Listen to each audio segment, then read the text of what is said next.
हरे कृष्णा। तो 11वें अध्याय में हमने देखा था कि किस प्रकार सारे देवी देवता भगवान के अंग स्वरूप है ना। भगवान के स्वरूप में अर्जुन को अनेक मुकुट, अनेक हाथ, अनेक उदर, अनेक पांव और दिव्य आभूषण पहने हुए ऐसे दिव्य पुरुष उनके अंदर दिख रहे थे, विराट स्वरूप के अंदर ही। और अर्जुन भूत भविष्य सब कुछ एक ही साथ एक ही जगह पर रहकर देख सक रहे थे। तो इस प्रकार से उनको दिव्य दृष्टि देने के कारण अर्जुन ये सब कुछ देख सके, और उसका वर्णन हमने कल पढ़ा है। और उसका अंतिम श्लोक था मनमना भव मद्भक्तो मद्याजी माम नमस्कुरु, है ना। तो भगवान बताते हैं, जब वे अंतिम इसमें द्विभुज रूप में आते हैं तब ये बात बताते हैं कि मनमना भव मद्भक्तो मद्याजी माम नमस्कुरु, निर्वैर सर्वभूतेषु मद्भक्ति लभते पराम। हाँ, तो सभी लोगों से किसी से बैर नहीं करो, है ना। मन में किसी के बारे में छल नहीं होना चाहिए, एकदम साफ। जैसे हम अपने लिए सोचते हैं वैसे ही दूसरे के लिए सोचें, है ना। इस प्रकार से जो अंतिम श्लोक था वो हमने देखा था। उसको एक श्लोक की भगवद गीता भी कहा जाता है, एक ही श्लोक में पूरा सार है वो। तो उस प्रकार से हमने देखा था। आज हम 12वां अध्याय देखेंगे, जो भक्ति योग के अध्यायों में से अंतिम अध्याय होगा, है ना। तो अंतिमतः भगवान क्या क्या बताएंगे हम देखते हैं भक्ति योग के बारे में। वस्तुतः संपूर्ण भगवद गीता भक्ति योग का ही गुणगान करती है। भगवान बार बार बोलते हैं, चाहे वो कर्मयोग प्रधान अध्यायों में ही हो, लेकिन भगवान बार बार बोले हैं कि भक्ति योग के माध्यम से ही मुझे जाना जा सकता है, मुझ तक आया जा सकता है ना। तो ये अभी अंतिम अध्याय होगा। इसमें भगवान बड़ी ही सुंदरता से बताते हैं किस प्रकार के टॉप लेवल का भक्त होता है, अनन्य भक्त कैसा होता है। वो नहीं बन सकते, सभी लोग तो नहीं बन सकते ना। अभी इस स्टेज में तो हम कुछ भी नहीं है, अनन्य तो दूर, हम तो जस्ट भक्ति के इसमें प्रयत्नशील है, पहला कदम रख रहे हैं हम। तो हमने प्रगति कैसे करना चाहिए, इसके बारे में बड़े ही सुंदर बातें भगवान ने बताई है कि धीरे धीरे धीरे करके सामान्य व्यक्ति भी किस प्रकार से प्रगति कर सकता है और अनन्य भक्ति तक जा सकता है। तो चलिए हम देखेंगे आज का अध्याय। तो मैं शेयर करती हूँ, और अ, उसके बाद हम मंगलाचरण करके चालू करेंगे।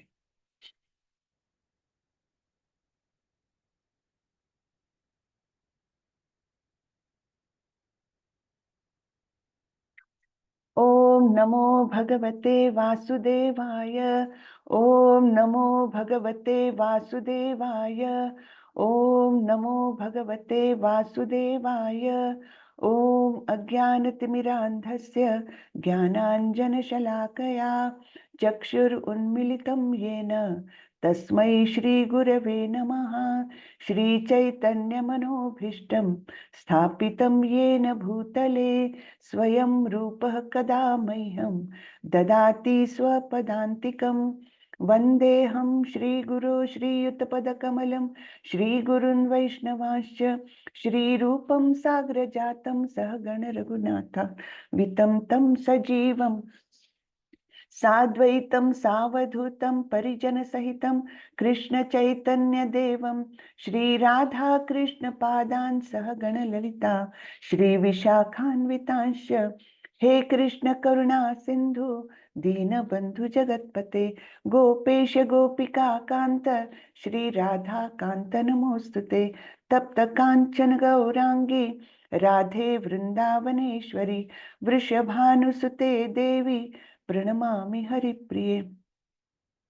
नमो विष्णुपदाय कृष्णपृष्ठाय भूतले श्रीमते भक्ति वेदांत स्वामी इति नामिने। नमस्ते सारस्वती देवे गौरवाणी प्रचारिणे निर्विशेषा शून्यवादी पाश्चात्य देशतारिणी। जय श्री कृष्ण चैतन्य प्रभो नित्यानंदा श्री अद्वैत गदाधर श्रीवासादि गौरभक्त वृंदा। हरे कृष्णा कृष्ण कृष्ण हरे हरे, हरे राम राम राम हरे हरे, हरे कृष्णा कृष्ण कृष्ण हरे हरे, हरे राम राम राम हरे हरे। हरे कृष्णा सभी को। तो हरे कृष्णा माता जी प्रणाम। हरे कृष्णा सभी को। धन्यवाद, प्रणाम प्रभु। हरे कृष्णा। तो आज का अध्याय 12वां, भक्ति योग। इस अध्याय का नाम ही है भक्ति योग। तो अर्जुन यहाँ पर प्रश्न पूछ रहे हैं। अर्जुन उवाच एवं सततयुक्ता ये भक्ता स्वाम पर्युपासते, ये चाप्यक्षरमव्यक्तम तेषां के योग वित्तमः। अर्जुन ने पूछा, जो आपकी सेवा में सदैव तत्पर रहते हैं या जो अव्यक्त निर्विशेष ब्रह्म की पूजा करते हैं, इन दोनों में से किसे अधिक पूर्ण यानी सिद्ध माना जाए? तो इस प्रकार का प्रश्न है अर्जुन का कि दो प्रकार के भक्त हो सकते हैं। कौन से? जो सगुण साकार की पूजा करते हैं यानी अर्थात सेवा करते हैं, है ना।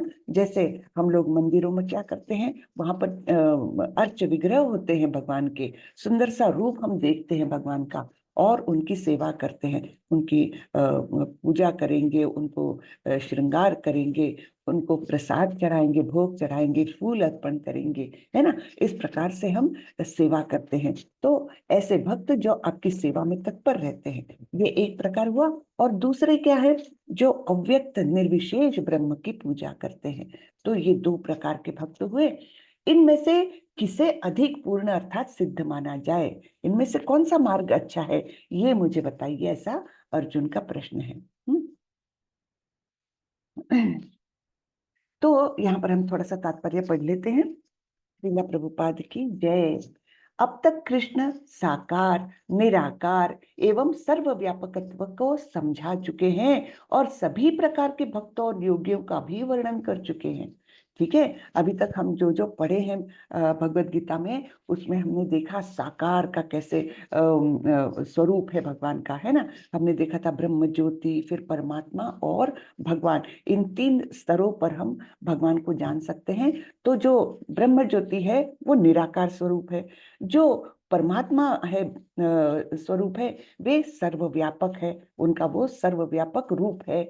और तीसरा अंतिम जो भगवान स्वयं है, जो अत्यंत सुंदर श्याम सुंदर स्वरूप है उनका, द्विभुज रूप है उनका, वो कृष्ण साकार है ना। तो इस प्रकार से साकार, निराकार और सर्वव्यापक, ये तीनों स्वरूप के बारे में भगवान बता चुके हैं हमको। और सभी प्रकार के भक्तों और योगियों का भी वर्णन कर चुके हैं, है ना। कर्म योगी हमने देखा, जो कर्म के माध्यम से भगवान से जुड़ने का प्रयास करते हैं। फिर हमने देखा कैसे अष्टांग योग के माध्यम से भी जुड़ने का प्रयत्न करते हैं। और हमने थोड़ा सा ज्ञान योग के बारे में देखा। अभी ज्ञान योग के अध्याय यद्यपि आने हैं, फिर भी ज्ञान योगी भी कैसे होते हैं, ज्ञान का अनुशीलन करते हैं, वो भी हमने इन अध्यायों में उनका भी वर्णन सुना है। तो इस प्रकार से हमने भगवान ने हमको सभी प्रकार के योगियों का भी वर्णन बताया है। और एक अध्याय में बताया भी था कि योगी नाम अपि सर्वेशा मद्गते नान्तरात्मना, है ना। यानी सभी योगियों में श्रेष्ठ कौन है? जो सदैव मुझे अपने अंतर में रखता है। और वहां पर उदाहरण किसका है? गोपियों का, है ना। तो गोपियां ऐसी योगी थी कि जो सर्वोच्च स्तर की थी, है ना। तो भक्ति योग, इसलिए भगवान ने बताया है कि भक्ति योग सबसे अधिक महत्वपूर्ण होता है, क्योंकि भक्ति योग के माध्यम से ही मेरे पास आया जा सकता है। तो सारे कर्म योग, ज्ञान योग, अष्टांग योग, ये सभी माध्यम है, लेकिन अल्टीमेटली भक्ति ही हमें भगवान तक पहुंचाएगी। तो ये अगर हम एक सीढ़ी को इमेजिन करें जिसका लक्ष्य है भगवान, तो सबसे नीचे की सीढ़ी पर आएगा कर्मयोग, फिर आएगा ज्ञान योग, फिर आएगा अष्टांग योग, फिर भक्ति योग, और फिर हम भगवत प्राप्ति की ओर जा सकते हैं, है ना। तो ऐसा नहीं कि हमको इसी क्रम से जाना है, हम तो सीधे भक्ति योग में भी जाएं तो सारा हमारा समय बच सकता है, क्योंकि भक्ति योगी जो होता है वो अपने आप में कर्मयोगी भी होता है, वो अपने आप में ज्ञान योगी भी हो जाता है। तो ये सभी प्रयास करने की आवश्यकता नहीं है, ये भी भगवान ने हमको बताया है ना। तो इतना सब हम अध्ययन कर चुके हैं। तो अभी भगवान बता रहे हैं सामान्यतः अध्यात्मवादियों को दो श्रेणियों में विभाजित किया जा सकता है, निर्विशेषवादी तथा सगुणवादी। तो ये दो रास्ते हैं जो अल्टीमेटली भगवान तक हमें पहुंचा सकते हैं, निर्विशेषवादी और सगुणवादी।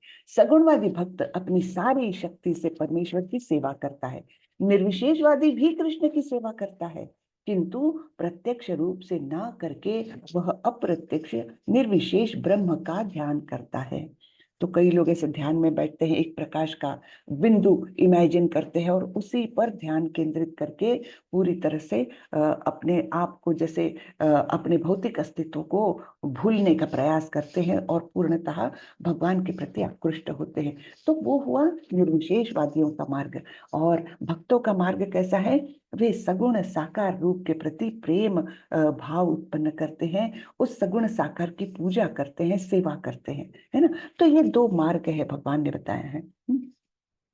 इस अध्याय में हम देखेंगे कि परम सत्य की अनुभूति की विभिन्न विधियों में भक्ति योग सर्वश्रेष्ठ है। यदि कोई भगवान का सानिध्य चाहता है तो उसे भक्ति करनी चाहिए। ये स्पष्ट हो जाता है। आगे बढ़ते हैं। अब इस प्रश्न का उत्तर भगवान दे रहे हैं। श्री भगवान उवाच मय्या वेश्य मनो ये माम नित्य युक्ता उपासते श्रद्धया परयोपेतास ते मे युक्त तमामतः। श्री भगवान ने कहा, जो लोग जो लोग अपने मन को मेरे साकार रूप में एकाग्र करते हैं और अत्यंत श्रद्धा पूर्वक मेरी पूजा करने में सदैव लगे रहते हैं, वे मेरे द्वारा परम सिद्ध माने जाते हैं। तो एकदम स्पष्ट कर दिया भगवान ने कि जो साकार स्वरूप की पूजा करते हैं, तो वो सर्वश्रेष्ठ है। वो क्यों? वो परम सिद्ध माने जाते हैं। ये त्वक्षरमनिर्देशम् अव्यक्तं पर्युपासते सर्वत्र गमचिन्त्यं च कूटस्थम् अचलं ध्रुवं सन्नियम्येन्द्रियग्रामं सर्वत्र समबुद्धयः ते प्राप्नुवन्ति मामेव सर्वभूतहिते रतः। लेकिन जो लोग अपनी इंद्रियों को वश में करके तथा सबों के प्रति समभाव रखकर परम सत्य की निराकार कल्पना के अंतर्गत उस अव्यक्त की पूरी तरह से पूजा करते हैं, जो इंद्रियों की अनुभूति से परे है, सर्वव्यापी है, अकल्पनीय है, अपरिवर्तनीय है, अचल तथा ध्रुव है, वे समस्त लोगों के कल्याण में संलग्न रहकर अंततः मुझे ही प्राप्त करते हैं। तो भगवान बताते हैं, पहले श्लोक में तो बताया भगवान ने कि जो सगुण साकार की पूजा करते हैं वे परम सिद्ध है मेरे मेरे मत द्वारा। लेकिन वैसे ही ये दूसरा जो मार्ग है, जो निराकार निर्विशेष की पूजा करते हैं, लेकिन वो पूजा बड़ी कठिन है। सबसे पहले उनको इंद्रियों को वश में करना होता है ना। यानी कोई भी भौतिक चीजों की ओर, इंद्रिय विषयों की ओर उनकी इंद्रियां नहीं भागती है कि कहीं पकोड़े बनने की स्मेल आ रही है और चलो उनके मन में एकदम इच्छा जागृत हो जाए कि मैं भी इसका सेवन करूं, है ना। ये सब नहीं करते वो लोग। वो अपनी इंद्रियों को पूरी तरह से नियंत्रण में रखते हैं। फिर क्या करते हैं? सबों के प्रति समभाव, सभी जीवों में वे परमात्मा का स्वरूप देखते हैं, इसलिए सभी के प्रति समभाव रखते हैं और परम सत्य की निराकार कल्पना के अंतर्गत उस अव्यक्त की पूरी तरह से पूजा करते हैं। तो निराकार स्वरूप भगवान का, यानी कौन सा? ब्रह्म ज्योति, है ना। ब्रह्म ज्योति जो निराकार स्वरूप है भगवान का, तो उस निराकार स्वरूप की वे पूजा करते हैं, जो इंद्रियों की अनुभूति से परे है। तो इसको हम इंद्रियों से देख सकते क्या इस ब्रह्म ज्योति को? नहीं, वो कल्पना है केवल, है ना। जैसे हम सगुण साकार स्वरूप को अपनी आंखों से देख सकते हैं, हाथों से फील कर सकते हैं, है ना। लेकिन ये जो निर्विकार निर्विशेष वादी जो लोग हैं, उनकी पूजा का स्थान तो इंद्रियों की अनुभूति से परे है। हाँ, और वो सर्वव्यापी स्वरूप है, अर्थात परमात्मा स्वरूप भी है वो, अकल्पनीय। जैसे प्रकाश का स्वरूप ही समझ लीजिए, ब्रह्म ज्योति को ही समझ लीजिए, तो वो सर्वव्यापी भी है, प्रकाश सर्वत्र फैला है, अकल्पनीय, अपरिवर्तनीय, अचल तथा ध्रुव है। वे समस्त लोगों के कल्याण में संलग्न रहकर अंततः मुझे प्राप्त करते हैं। तो इतनी बड़ी जद्दोजहद के बाद वो अंततः जाता है भगवान के पास ही, लेकिन उसका मार्ग जो है काफी बहुत ही कठिन है ना। भक्तों का क्या होता है, सॉरी एक मिनट, भक्तों क्या क्या होता है, जब व्यक्ति भक्ति में आता है, भगवान की सेवा में लग जाता है, तो सारी इंद्रियां अपने आप उसके वश में हो जाती है। हाँ, उसको कोई अलग से प्रयास करना ही नहीं पड़ता, अपने आप हो जाता है वो। लेकिन दूसरे लोगों को, दूसरे प्रकार के जो भक्त है, निराकार निर्विशेष की पूजा करने वाले, उनका क्या होता है, उनको पहले तो मन एकत्र करने के लिए सारी इंद्रियों को वश में करना पड़ता है, और ये काफी कठिन प्रोसेस है, मन को बड़ा ही एकाग्र करना। हमने छठे अध्याय में देखा था अर्जुन का प्रश्न कि चंचलम ही मनम कृष्ण, चंचलम ही मन कृष्ण प्रमाथि बलवद दृढ़म, है ना, कि मन जो है वो अत्यंत बलवान है, हठीला है, उच्छृंखल है, तो उसको तो वश में करना वायोरिव दुष्करम, यानी वायु को कंट्रोल करने से भी ज्यादा दुष्कर, कठिन है। ये हमने देखा था, और यही कठिन प्रोसेस यहाँ पर भी है ना। तो आगे बढ़ते हैं, भगवान बोल रहे हैं, क्लेशोऽधिकतरस्तेषाम् अव्यक्तासक्त चेतसाम् अव्यक्ता ही गतिर्दुःखम देहवद्भिरवाप्यते। जिन लोगों के मन परमेश्वर के अव्यक्त निराकार स्वरूप के प्रति आसक्त है, उनके लिए प्रगति कर पाना अत्यंत कष्टप्रद है। तो ये कोई आसान काम नहीं है। भक्ति उस मान से बहुत ही आसान मार्ग है, क्योंकि उसमें हम सेवा प्रत्यक्ष करते हैं। मन तो वो सेवा करते करते मन हमारा अपने आप ही आकृष्ट हो जाता है भगवान की ओर। लेकिन ये जो है निराकार निर्विशेष के प्रति जो आसक्त होते हैं, उनके लिए प्रगति कर पाना बहुत ही तकलीफदायक है। देहधारियों के लिए उस क्षेत्र में प्रगति कर पाना सदैव दुष्कर होता है। तो हम तो सगुण रूप में है, साकार रूप में है, और हम इमेजिन कर रहे हैं कि भगवान निराकार है ना, कुछ हम में है, मतलब हम में रूप है और भगवान में रूप नहीं है। इस प्रकार की इमेजिनेशन हम कर रहे हैं, तो ये कठिन हो जाता है, भगवान बोलते हैं, है ना। क्योंकि भगवान का स्वरूप कैसा होना चाहिए, भगवान तो हमसे बहुत अधिक होना चाहिए, ऐसा कुछ नहीं होना चाहिए जो हम में है और भगवान के पास नहीं है, बराबर है ना। क्योंकि भगवान हमसे बहुत बहुत अधिक है। तो फिर हम एक ऐसी चीज जो हमारा हमारा शरीर है, वो भगवान के पास नहीं है, ऐसा सोच करके हम जब भगवान के प्रति आसक्त होने का प्रयत्न करते हैं, तो वो मार्ग अत्यंत दुष्कर हो जाता है। तो वही बोल रहे हैं भगवान, देहधारियों के लिए उस क्षेत्र में प्रगति कर पाना सदैव दुष्कर होता है। ये तो सर्वाणि कर्माणि मयि सन्न्यस्य मत्परः अनन्येनैव योगेन मां ध्यायन्त उपासते तेषाम् अहं समुद्धर्ता मृत्यु संसार सागरात् भवामि न चिरात् पार्थ मय्यावेशित चेतसाम्। जो अपने सारे कार्यों को मुझ में अर्पित करके तथा अविचलित भाव से मेरी भक्ति करते हुए मेरी पूजा करते हैं, और अपने चित्तों को मुझ पर स्थिर करके निरंतर मेरा ध्यान करते हैं, उनके लिए हे पार्थ, मैं जन्म मृत्यु के सागर से शीघ्र उद्धार करने वाला हूँ। तो भगवान बताते हैं कि सभी कार्यों को मुझ में अर्पण करें, है ना। यानी क्या, जो भी कार्य करते हैं वो हमने देखा ना, यत करोषि यदश्नासि यज्जुहोषि ददासि यत तपस्वसि कौन्तेय तत् कुरुष्व मदर्पणम। भगवान बोल चुके हैं इस बात को कि जो करो, जो कुछ भी करो, जो कुछ खाओ, जो कुछ दान करो, जो कुछ तपस्या करो, जो भी कुछ करो, वो मुझे अर्पण करते हुए करो। है ना। कर्मयोग का ये एकदम प्रधान सूत्र बताया था भगवान ने।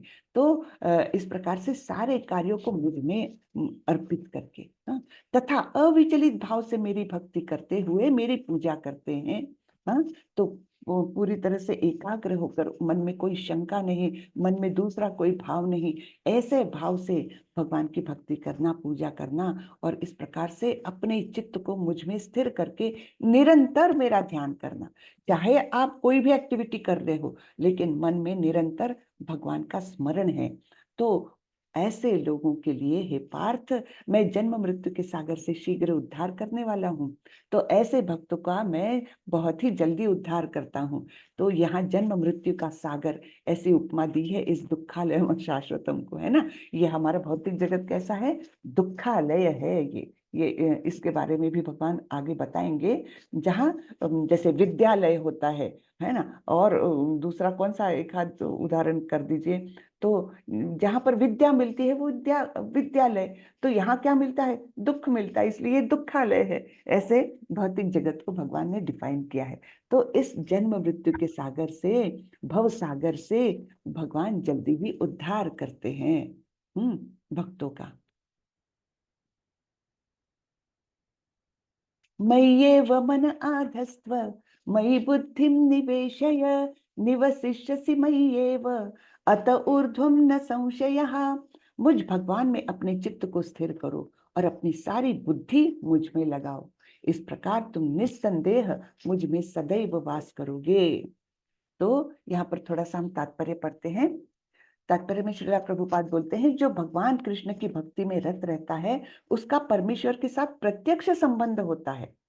अतएव इसमें किसी प्रकार का संदेह नहीं कि प्रारंभ से ही उसकी स्थिति दिव्य होती है। भक्त कभी भौतिक धरातल पर नहीं रहता, वह सदैव कृष्ण में वास करता है। भगवान का पवित्र नाम तथा भगवान अभिन्न है। ठीक है, भगवान का पवित्र नाम और भगवान अभिन्न है। हम वैसे नहीं है, हमारा नाम भिन्न है और हम भिन्न है, लेकिन भगवान का वैसा नहीं है।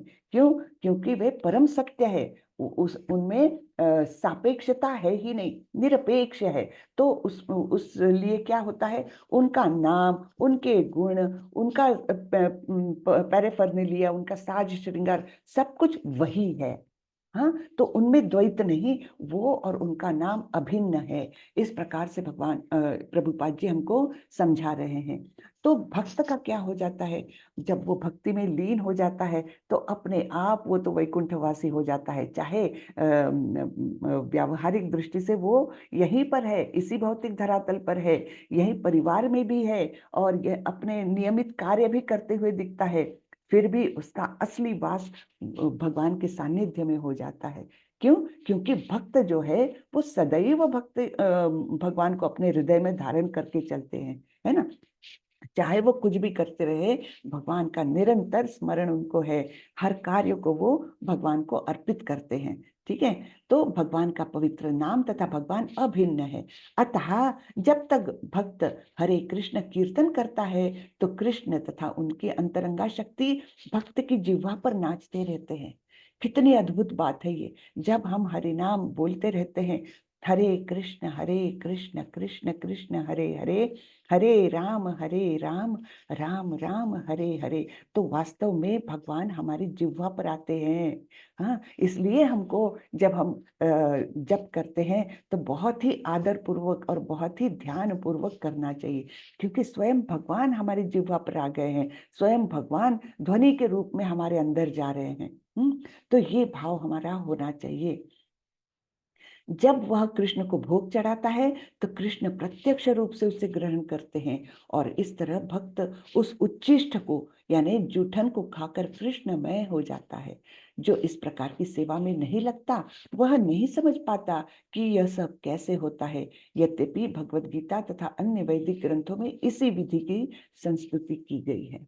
हाँ, तो तो जिसको जो भक्ति में नहीं आया हुआ उसको वो प्रसाद का महत्व नहीं समझ सकता, वो हरिनाम संकीर्तन का, हरिनाम जप का महत्व नहीं समझ सकता। लेकिन जब हम धीरे धीरे भक्ति में प्रगति करते हैं तो हम इसका अनुभव करने लगते हैं कि किस प्रकार ये प्रसाद खाना एक अपने आप में दिव्य कार्य है, कैसे जप करना अपने आप में हमको दिव्यता की ओर ले जाता है। उतना जब तक हम ध्यान पूर्वक जप कर रहे हैं ना, निश्चित रूप से हम इस भौतिक धरातल पर रहते ही नहीं है ना। तो हमारी जैसे हम लोग जस्ट बिगिनर्स है अभी, तो हम लोग भी उसकी अनुभूति कुछ क्षणों के लिए ही सही लेकिन कर सकते हैं। तो जो एडवांस्ड भक्त है, हाँ, जो एकदम क्या बोलते हैं उसको, एकदम ही टॉप लेवल के भक्त है, वो तो निश्चित रूप से हर क्षण वैकुंठ में ही वास करते हैं। यद्यपि भौतिक रूप से वो हमको यहीं पर काम करते हुए दिखते हैं, लेकिन उनका असली वास कृष्ण के साथ हो जाता है ना। तो ये भक्ति की विधि है जो हमको मतलब इस धरातल से अभी अभी ही, यानी इस शरीर में रहते हुए भी हमको भगवत धाम ले जा सकती है। हाँ, अथ चित्तं समाधातुं न शक्नोषि मयि स्थिरम् अभ्यासयोगेन ततो मामिच्छाप्तुं धनंजय। अब भगवान ने जो पहला ये बताया है ना, मय्येव मन आधस्त्व मयि बुद्धिम निवेशय, तो इसको कहा जाता है अनन्य भक्ति। हाँ, ये टॉप मोस्ट लेवल की भक्ति है। मय्येव मन आधस्त्व मयि बुद्धिम निवेशय निवसिष्यसि मय्येव अत ऊर्ध्वम न संशयः। ये वर्णन आ रहा है जो अनन्य भक्त का, टॉप मोस्ट लेवल का भक्त ये करता है। अब सभी तो टॉप मोस्ट लेवल के नहीं हो सकते। भगवान बोलते कोई बात नहीं, तुम ये करो। क्या? अगर अथ चित्तम समाधातुम, सॉरी ये क्या हुआ, न शक्नोषि मयि स्थिरम, अगर तुम पूरे अपने चित्त को मुझ में स्थिर नहीं कर पा रहे, कोई बात नहीं, तुम अभ्यास करो उसका, यानी जो भक्ति के विधि विधान हैं उनका तुम पालन करो। और इस तरह मेरे लिए प्रेम डेवलप करो। तो यहाँ पर हम अनुवाद पढ़ते हैं, हे अर्जुन, हे धनंजय, यदि तुम अपने चित्त को अविचलित भाव से मुझ पर स्थिर नहीं कर सकते तो तुम भक्ति योग के विधि विधानों का पालन करो। इस प्रकार तुम मुझे प्राप्त करने की चाह उत्पन्न करो, कि भगवान को प्राप्त करना है, भगवत धाम जाना है। इस प्रकार की इच्छा निर्माण करने के लिए भी हमको क्या करना चाहिए? इन विधि विधानों का पालन करना चाहिए। विधि विधान हमको कैसे पता चलेंगे? एक तो गुरु के माध्यम से और दूसरे शास्त्र के माध्यम से, है ना। तो गुरु हमको बताएंगे कि क्या क्या करना है। जैसे हमको बताया जाता है सवेरे जल्दी उठो, स्नान वगैरह सब करके 4:30 बजे मंगल आरती करो भगवान की, भगवान को भोग चढ़ाओ, है ना, भगवान के लिए सब कार्य करो। तो और फिर जप करो, है ना। और जो भी भक्ति के उसमें आप बढ़ सकते हो ऐसे साहित्य को पढ़ो, यानी प्रभुपाद जी के साहित्य को पढ़ो, क्योंकि प्रभुपाद जी का जो भी वांग्मय उन्होंने लिखा है, आध्यात्मिक वांग्मय लिखा है, सभी भक्ति से और शुद्ध भक्ति से परिपूर्ण है। चाहे वो भगवद गीता हो, चाहे वो भागवतम हो, चाहे चैतन्य चरितामृत हो, या अन्य भी छोटी छोटी बुक्स बहुत सारी लिखी है प्रभुपाद जी ने। तो ऐसे बुक्स को हमने पढ़ना चाहिए। धीरे धीरे धीरे हमारे मन में भी भगवान को प्राप्त करने की चाह उत्पन्न हो जाएगी। ठीक है, तो ये दूसरे लेवल का भक्त हुआ। पहला हुआ अनन्य भक्त, दूसरा इसको बोलते हैं साधना भक्ति। हाँ, अनन्य भक्ति ये साधना भक्ति जिसमें हम विधि विधानों का पालन करते हैं।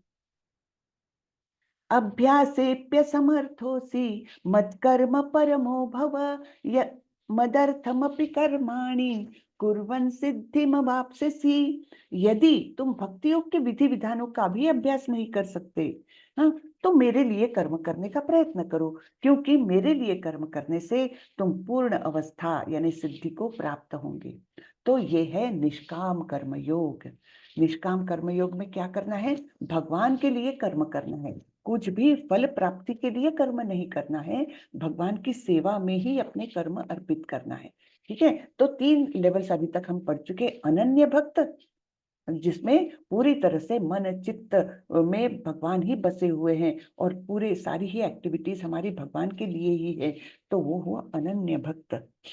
और वो नहीं कर सकते तो तुम साधना भक्ति करो, यानी विधि विधानों का पालन करो, जिसके माध्यम से तुम धीरे धीरे मुझे प्राप्त करने की चाह उत्पन्न करो। वो भी नहीं कर सकते, अभ्यासेप्य समर्थोसी, तो क्या करो, मेरे लिए कर्म करने का प्रयत्न करो। हाँ, तो क्योंकि ये ऐसे निष्काम कर्म में अगर हम अपने आप को लगाएंगे तो धीरे धीरे धीरे हम अनन्य भक्ति तक जा सकते हैं।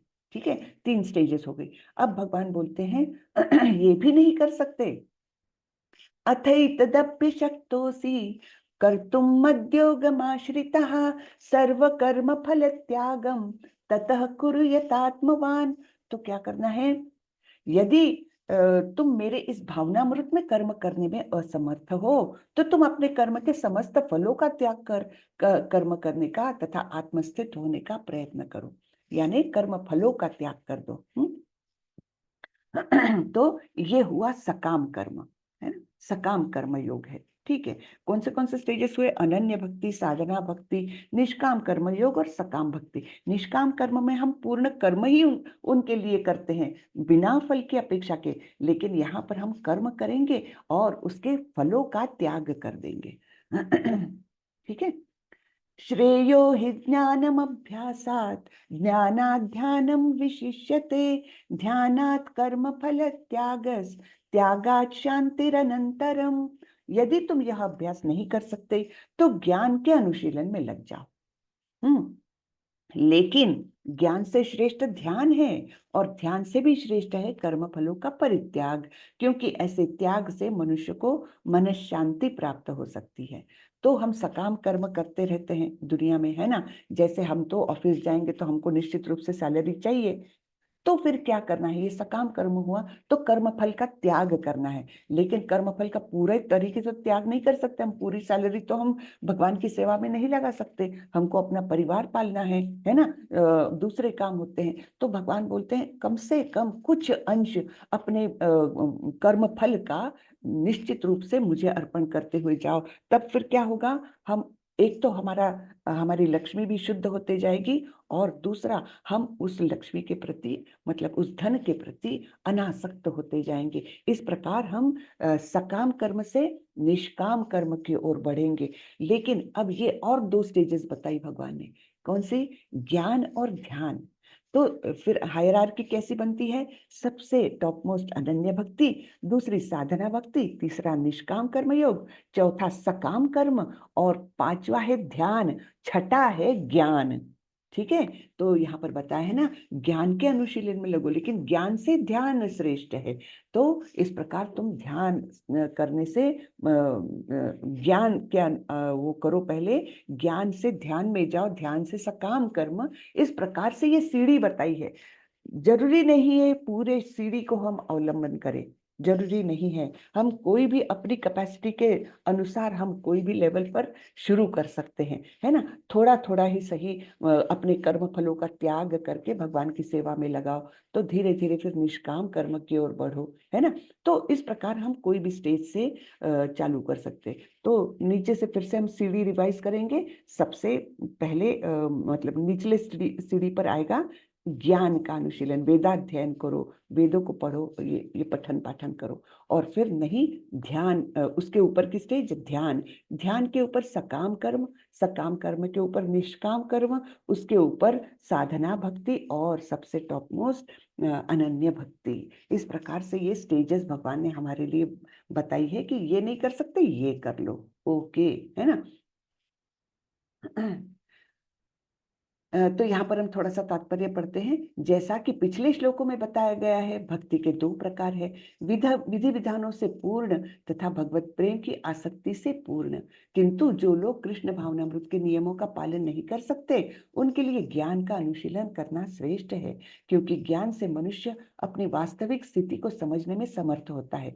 यही ज्ञान क्रमशः ध्यान तक पहुंचाने वाला है, और ध्यान से क्रमशः परमेश्वर को समझा जा सकता है। ऐसी भी विधियां हैं जिनसे मनुष्य अपने को परब्रह्म मान बैठता है, और यदि कोई भक्ति करने में असमर्थ है तो ऐसा ध्यान भी अच्छा है। ठीक है, यदि कोई इस प्रकार से ध्यान नहीं करता तो वैदिक साहित्य में ब्राह्मणों, क्षत्रियों, वैश्यों तथा शूद्र के लिए कतिपय कर्तव्यों का आदेश है, जिसे हम भगवद गीता के अंतिम अध्याय में देखेंगे। लेकिन प्रत्येक दशा में मनुष्य को अपने कर्म फल का त्याग करना होगा, जिसका अर्थ है कर्म फल को किसी अच्छे कार्य में लगाना।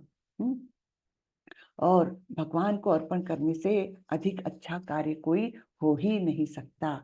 ये सारा जो है ना कि हम तो समाज के लिए काम करते हैं, अपना धन समाज में देते हैं, वो सब भी अच्छा है, लेकिन उसके साथ साथ क्या हो जाता है, वो एक अहंकार भी देते जाता है अपने को, और इस प्रकार वो एक इंद्रिय तृप्ति का ही विस्तारित रूप बनते जाता है।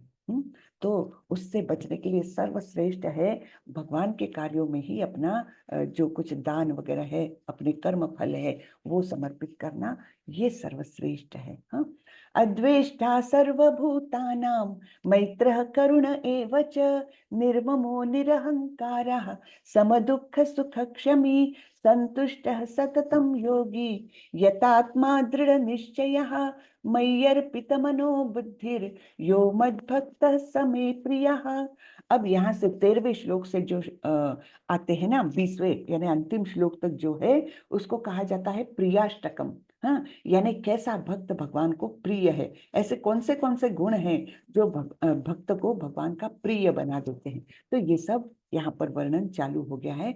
अद्वेष्टा सर्वभूतानां मैत्रः करुण एव च निर्ममो निरहंकारः सम दुःख सुख क्षमी संतुष्टः सततं योगी यतात्मा दृढ़ निश्चयः मय्यर्पित मनो बुद्धिर यो मद्भक्त समे प्रियः। भगवान को ऐसा भक्त बहुत प्रिय है जो किसी से द्वेष नहीं करता, लेकिन सभी जीवों का दयालु मित्र है, जो अपने को स्वामी नहीं मानता और मिथ्या अहंकार से मुक्त है, जो सुख दुख में समभाव रहता है, सहिष्णु है, सदैव आत्मतुष्ट रहता है, आत्म संयमी है, तथा जो निश्चय के साथ मुझ में मन तथा बुद्धि को स्थिर करके भक्ति में लगा रहता है, ऐसा भक्त मुझे अत्यंत प्रिय है। तो यहाँ पर इन दोनों श्लोकों में भगवान शुद्ध भक्त के दिव्य गुणों का वर्णन कर रहे हैं। शुद्ध भक्त किसी भी परिस्थिति में विचलित नहीं होता, न ही वह किसी के प्रति ईर्ष्यालु होता है, न वह अपने शत्रु का शत्रु बनता है। नहीं, वो शत्रु का शत्रु नहीं बनेगा, वो शत्रु को भी एक मन में उसकी मैत्री भाव ही रहेगी, एक समानता ही रहेगी, है ना। वह तो सोचता है यह व्यक्ति मेरे विगत दुष्कर्मों के कारण मेरा शत्रु बना हुआ है, अतएव विरोध करने की अपेक्षा कष्ट सहन करना अच्छा है। हाँ? तो यानी कभी कभी ऐसा होता है कि हमने कुछ भी नहीं किया फिर भी वो आदमी हमसे दुश्मनी कर बैठा, ऐसा क्यों होता है। तो उस समय ये भाव मन में आना चाहिए कि शायद पिछले जन्म में मैंने कुछ उसके साथ बुरा कर्म किया होगा, इसलिए वो अभी इस तरीके से बुरे तरीके से मुझसे व्यवहार कर रहा है। लेकिन अगर मैं इसको फिर से रिस्पॉन्ड कर दूं बुरे तरीके से, तो क्या हो जाएगा, वो मेरे लिए कर्म बंधन बन जाएगा, फिर अगले जन्म में यही परिस्थिति आ जाएगी। तो उससे अच्छा है ये कर्म बंधन यही खत्म करे। यानी वो यद्यपि दुश्मनी के भाव से मुझसे व्यवहार कर रहा है, फिर भी मैं मेरे मन में कोई उसके प्रति कोई दुष्भाव, बुरा भाव, है ना, दुर्भाव नहीं आने दूंगा। तो इस प्रकार वो कर्म का परिणाम वहीं पर खत्म करने की हमने प्रयास करना चाहिए, है ना। तो ऐसा अनन्य भक्त कर सकता है कि बुरी परिस्थिति में भी वो विचलित नहीं होता और उस तरीके से नहीं रिस्पॉन्ड करता है जिस प्रकार से सामान्य लोग हम लोग करते हैं कि अरे उसने मेरे साथ ऐसा किया इसलिए मैंने ऐसा किया, टिट फॉर टैट वगैरह जो हमारे जो प्रचलित शब्द है ना, वो भक्त कभी नहीं करेगा। वो मन में सोचेगा हाँ निश्चित रूप से पिछले जन्म में मैंने शायद इसके साथ कुछ अपराध किया था, इसी को वो हमको वापस करने आया है ना, तो ब्याज के समेत मुझे वापस कर रहा है। ठीक है, अब मैं फिर से ये प्रक्रिया चालू नहीं करूंगा, नहीं तो फिर क्रिया और उसका परिणाम, है ना, एक्शन रिएक्शन, एक्शन रिएक्शन, हर कर्म करोगे उसका कर्म बंधन उत्पन्न होगा और फिर जन्म मृत्यु के चक्र में ही पड़े रहोगे। तो ये भावना जो है टॉप मोस्ट भक्तों की होती है, वो कभी भी इस प्रकार से रिस्पॉन्ड नहीं करते।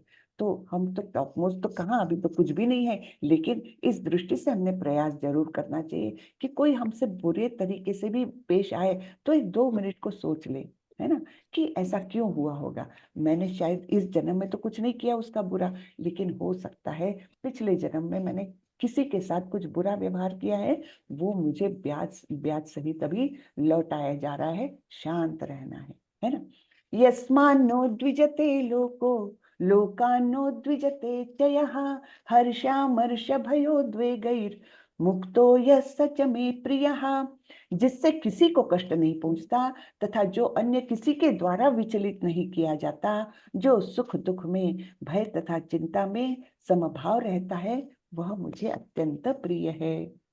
तो ये अलग अलग गुण भगवान बता रहे हैं कि जिसके जो किसी को कष्ट नहीं पहुंचा था, और दूसरे किसी ने कष्ट दिया भी तब भी विचलित नहीं होता। और जो ये जीवन के जो द्वंद्व है, सुख दुख और यश अपयश, मान अपमान, ऐसे द्वंद्वों में, भय या चिंता के वातावरण में, तब भी वो अपने आप को विचलित नहीं होने देता। ऐसा जो भक्त है वो मुझे अत्यंत प्रिय है। अनपेक्षः शुचिर्दक्ष उदासीनो गतव्यथः सर्वारंभ परित्यागी यो मद्भक्तः स मे प्रियः। मेरा ऐसा भक्त जो सामान्य कार्यकलापों पर आश्रित नहीं है, जो शुद्ध है, दक्ष है, चिंता रहित है, समस्त कष्टों से रहित है और किसी फल के लिए प्रयत्नशील नहीं रहता, मुझे अतिशय प्रिय है। हाँ, तो ये सामान्य कार्यकलापों पर आश्रित नहीं होता, है ना। कि यहाँ पर हम थोड़ा पढ़ लेते हैं। भक्त को धन दिया जा सकता है किंतु उसे धन अर्जित करने के लिए संघर्ष नहीं करना चाहिए। तो ऐसे भक्त लोग हैं जो व्यापार में भी होते हैं, तो ये नहीं कि व्यापार में वो जद्दोजहद से एकदम लग जाए, दिन रात उसी के लिए सोचे, उसी के लिए प्रयत्नशील रहे, ऐसा नहीं होता। हाँ, तो धन अर्जित तो करता है, लेकिन जो भगवान की इच्छा हो उसी में जितना प्राप्त हो जाए उसी में वो तृप्त रहता है, संतुष्ट रहता है, तो वो संघर्ष नहीं करता उसके लिए। भगवत कृपा से यदि उसे स्वयं धन की प्राप्ति हो तो वह उद्विग्न नहीं होता। स्वाभाविक है कि भक्त दिन भर में 2 बार स्नान करता है और भक्ति के लिए प्रातःकाल जल्दी उठता है। इस प्रकार वह बाहर तथा भीतर से स्वच्छ रहता है। भक्त सदैव दक्ष होता है क्योंकि वह जीवन के समस्त कार्यकलापों के सार को जानता है और प्रामाणिक शास्त्रों में दृढ़ विश्वास रखता है। भक्त कभी किसी दल में भाग नहीं लेता, अतएव वह चिंता मुक्त रहता है। समस्त उपाधियों से मुक्त होने के कारण कभी व्यथित नहीं होता। वह जानता है कि उसका शरीर एक उपाधि है, अतएव शारीरिक कष्टों के आने पर वह मुक्त रहता है। ये नहीं कि कोई बीमारी आ जाए तो एकदम हतबल हो जाए कोई व्यक्ति, वो गलत बात है। भक्त ऐसा नहीं करता क्योंकि वो जानता है कि ये शरीर तो नश्वर है, इसमें कुछ ना कुछ कष्ट आने ही है, तो उससे वो विचलित नहीं होता। शुद्ध भक्त कभी भी ऐसी किसी वस्तु के लिए प्रयास नहीं करता जो भक्ति के नियमों के प्रतिकूल हो। उदाहरणार्थ, किसी विशाल भवन को बनाने में काफी शक्ति लगती है, अतएव वह कभी ऐसे कार्यों में हाथ नहीं लगाता जिससे उसकी भक्ति में प्रगति न हो, है ना। तो एकदम लोग ये करते हैं ना कि इनकम को, अपनी इनकम को न देखते हुए बहुत बड़ा कर्जा लेकर के बहुत बड़ा घर लेने के प्रयास करते हैं।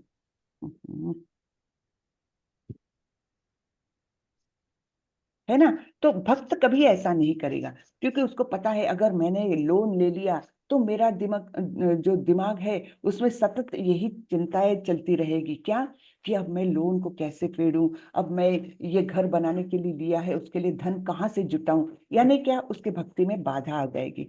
उससे विपरीत भक्त क्या करेगा, जो उसके सीमित दायरे में है उतने ही कैपेसिटी से वो अपना घर बनाने का प्रयास करेगा, जिससे उसकी मन शांति जो है उसमें कोई बाधा उत्पन्न नहीं होती, है ना। तो वह भगवान के लिए मंदिर का निर्माण करा सकता है और उसके लिए वह सभी प्रकार की चिंताएं भी उठा सकता है, लेकिन वह अपने परिवार वालों के लिए बड़ा सा मकान नहीं बनाता। यानी अगर धन भी है तो वो ज्यादा धन वो जुटाएगा भगवान के मंदिर के निर्माण के लिए, उससे उसको आनंद आएगा। ये नहीं कि अपने लिए, अपने इंद्रिय सुख के लिए अपने लिए बड़ा मकान बनाए और भगवान का छोटा सा मंदिर उसमें बनाए। ये भक्त की भावना कभी नहीं होगी। वो पहले प्राथमिकता देगा भगवान की सेवा के लिए, और फिर उसमें से जो बचेगा वो अपने और अपने परिवार के सेवा में वो धन लगा देगा, है ना। यो न रिष्यति न द्वेष्टि न शोचति न कांक्षति शुभाशुभ फलत्य शुभाशुभ परित्यागी भक्तिमान्यः स मे प्रियः। जो न कभी हर्षित होता है, न शोक करता है, जो न तो पछताता है न इच्छा करता है, तथा जो शुभ तथा अशुभ दोनों प्रकार की वस्तुओं का परित्याग कर देता है, ऐसा भक्त मुझे अत्यंत प्रिय है। तो वो न तो बहुत अति हर्षित हो जाएगा, सपोज उसके अनुकूल कुछ भी घटना होती है तब भी वो बहुत हर्षित नहीं होता, और नहीं होती कोई अप्रिय घटना भी हो जाती है तब भी वो बहुत शोक नहीं करता, है ना। वो न तो पछताता है, भूतकाल को लेकर पछताना होता है, और भविष्य काल को लेकर इच्छा होती है। तो ये दोनों से भी वो अलिप्त है, आज में जीता है, आज मुझे अच्छी तरीके से भक्ति करनी है, इसके लिए वो कार्यरत रहता है, ना तो पछताता है ना इच्छा करता है, यानी ना तो भूतकाल में अपना समय व्यतीत करता है भूतकाल के बारे में सोचकर, और ना ही भविष्य काल के बारे में सोचकर चिंता करके इच्छाएं करता है ना।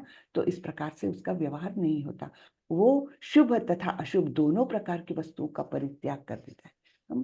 कोई भी चीज, जो भी कुछ है, सब कुछ भगवान का ही निर्मित है, इसलिए कौन सी चीज शुभ और कौन सी चीज अशुभ, इस प्रकार का भेद वो कभी भी नहीं करता। जो कुछ है ईशावास्यम इदम सर्वम, है ना, सब कुछ है ये भगवान का ही निर्माण किया हुआ है, सब कुछ भगवान का ही है, फिर उसमें शुभ क्या और अशुभ क्या, है ना। तो इस प्रकार का उसके उसके विचार रहते हैं। तो ऐसा भक्त मुझे अत्यंत प्रिय है। समः शत्रौ च मित्रे च तथा मानापमानयोः शीतोष्ण सुख दुःखेषु समः संग विवर्जितः तुल्य निन्दास्तुतिर्मौनी संतुष्टो येन केनचित् अनिकेतः स्थिरमतिर् भक्तिमान में प्रियो नरः। जो मित्रों तथा शत्रुओं के लिए समान है, जो मान तथा अपमान, शीत तथा गर्मी, सुख तथा दुख, यश तथा अपयश में समभाव रखता है, जो दूषित संगति से सदैव मुक्त रहता है, जो सदैव मौन और किसी भी वस्तु से संतुष्ट रहता है, जो किसी प्रकार के घर बार की परवाह नहीं करता, जो ज्ञान में दृढ़ है और जो भक्ति में संलग्न है, ऐसा पुरुष मुझे अत्यंत प्रिय है। है ना। कितने अच्छे गुण बताए हैं कि मित्र और शत्रु दोनों के लिए वो समान है। हाँ, और मान और अपमान, यानी ये फिर से द्वंद्वों की बात हो रही है। मान हुआ, अपमान हुआ, शीत हुआ, गर्मी हुई, सुख और दुख, यश अपयश, यानी ये जीवन के द्वंद्व जो है, अपोजिट्स जो है, उसमें कोई भी परिस्थिति में वो समभाव रखता है, जो दूषित संगति से सदैव मुक्त रहता है। ये भक्ति के लिए बहुत ही इंपॉर्टेंट है। हाँ, दूषित संगति यानी क्या, कि ऐसे लोगों का साथ जो केवल भौतिकता में ही लिप्त है ना। केवल उनकी बातों करने का टॉपिक क्या रहेगा कि या तो लोगों के बारे में बातें करेंगे या इवेंट्स के बारे में बातें करेंगे, है ना। लोगों के बारे में, अरे उसने ऐसा कर दिया, उसकी लड़की ऐसे भाग गई, वो इस प्रकार से लोगों के बारे में बात करेंगे, या फिर कोई इवेंट्स के बारे में बात करेंगे कि अरे वो शादी क्या शानदार हुई, या कोई वो समारंभ कैसा हुआ, अरे इस प्रकार से बातें करेंगे। तो ऐसी जो संगति है, उनसे वो दूर रहता है, क्योंकि वो भौतिकता में पढ़ना नहीं चाहता, ना तो भौतिक बातें करने में उसको रुचि है, ना सुनने में। ठीक है ना। तो इस प्रकार से वो दूषित संगति से हमेशा मुक्त रहता है, जो सदैव मौन और किसी भी वस्तु से संतुष्ट रहता है। मौन यानी ऐसा नहीं कि वो बोलता ही नहीं है, लेकिन भौतिकतावादी बातों में वो नहीं उलझता, बात करता है तो केवल कृष्ण की, है ना। तो आध्यात्मिक बातों में उसको रुचि रहती है, लेकिन भौतिकतावादी संगति में न जाकर के वो अगर गया भी तो वहां पर चुपचाप बैठेगा वो, है ना। पार्टिसिपेट नहीं करेगा किसी की बुराई करने में, कुछ भौतिक बातें करने में, कुछ इवेंट्स के बारे में बात करने में, इसमें वो स्वयं पार्टिसिपेट नहीं करेगा, और किसी भी वस्तु से संतुष्ट रहता है। जो कुछ मिल गया भगवान की कृपा है, बस उसी में वो संतुष्ट रहेगा। ऐसा नहीं कि उसको चाह है कि नहीं नहीं मुझे तो इससे अच्छा चाहिए था, नहीं, है ना। जो किसी भी प्रकार के घर बार की परवाह नहीं करता, हाँ, तो घर बार के प्रति परवाह नहीं करता, यानी क्या, यानी ये मेरा परिवार, मेरा घर, ये बोल करके उसके प्रति ममत्व नहीं रखता, मेरा करके भाव नहीं रखता। कर्तव्य तो करता ही है भक्त, हाँ, कर्तव्य से विमुख नहीं होता, लेकिन इस प्रकार से उससे अटैच भी नहीं होता। तो इस प्रकार से वो परवाह नहीं करता, जो ज्ञान में दृढ़ है और जो भक्ति में संलग्न है। ऐसा पुरुष मुझे अत्यंत प्रिय है। ठीक है, तो अब ये अंतिम श्लोक आया। ये तु धर्मामृतमिदं यथोक्तं पर्युपासते श्रद्धाना मत्परमा भक्तास्तेतीव मे प्रियः। जो इस भक्ति के अमर पथ का अनुसरण करते हैं और जो मुझे ही अपना चरम लक्ष्य बनाकर श्रद्धा सहित पूर्ण रूपेण संलग्न रहते हैं, वे भक्त मुझे अत्यधिक प्रिय है। हाँ, तो ये भक्ति का पथ कैसा है? अमर पथ है, ये कभी भी खत्म नहीं होगा। हाँ, हमेशा से सनातन स्वरूप से ये चलता ही आ रहा है ये मार्ग, और इस पर कई महात्मा लोगों ने जाकर के सिद्धि प्राप्त की है ना, भगवत धाम प्राप्त किया है। तो ऐसा ये भक्ति का अमर पथ है। इसका इसमें जो लग गया, भक्ति के मार्ग पर जो आ गया है, और जिसका लक्ष्य, मार्ग पर चल रहे हैं तो कुछ लक्ष्य भी होना चाहिए ना, आधा अधूरा लक्ष्य नहीं है उसका, भगवत प्राप्ति यही उसका चरम लक्ष्य है। और इसलिए वो श्रद्धा सहित पूर्ण रूपेण संलग्न रहता, पूरी तरह से उसमें जुटा हुआ है भक्ति में। हाँ, तो ऐसा भक्त मुझे अत्यधिक प्रिय है, ऐसे भगवान बता रहे हैं। हरे कृष्ण। इस प्रकार ये अध्याय खत्म हुआ, जिसका नाम था भक्ति योग। ये अंतिम अध्याय है भक्ति योग प्रधान अध्याय में से, है ना। कल से हम ज्ञान योग के बारे में सुनने वाले हैं। ठीक है, तो आज का अध्याय कैसा लगा और इसके बारे में कुछ प्रश्न है क्या, ये मुझे बताएं। कैसा लगा आज का अध्याय? हरे कृष्णा माता जी, बहुत सुंदर अध्याय था। जी जी, बहुत सुंदर, छोटा अध्याय है, बहुत सुंदर अध्याय है, और इसका बहुत महत्व भी है। जैसे कार्तिक मास में या कोई भी महत्वपूर्ण दिनों में इसका पाठ करते हैं भक्त लोग। ठीक है, 12 और 15 ये अध्याय दोनों भी 20-20 श्लोकों के ही है, छोटे छोटे हैं, लेकिन बहुत ही महत्वपूर्ण है। तो इसका रेगुलरली पाठ करते हैं कई लोग। तो हरे कृष्णा। हरे कृष्णा। दंडवत प्रणाम। दंडवत प्रणाम सुधीर प्रभु। हरे कृष्णा माता जी, दंडवत प्रणाम। दंडवत प्रणाम प्रभु जी।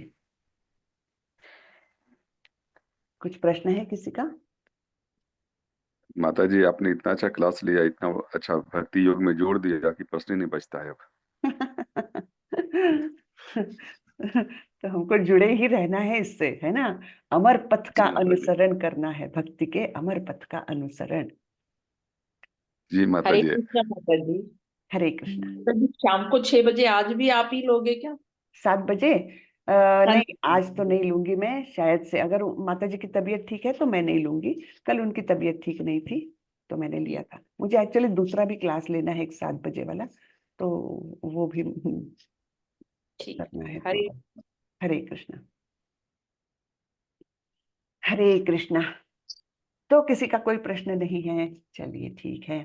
हाँ, तो आज का सत्र यही खत्म करते हैं हम।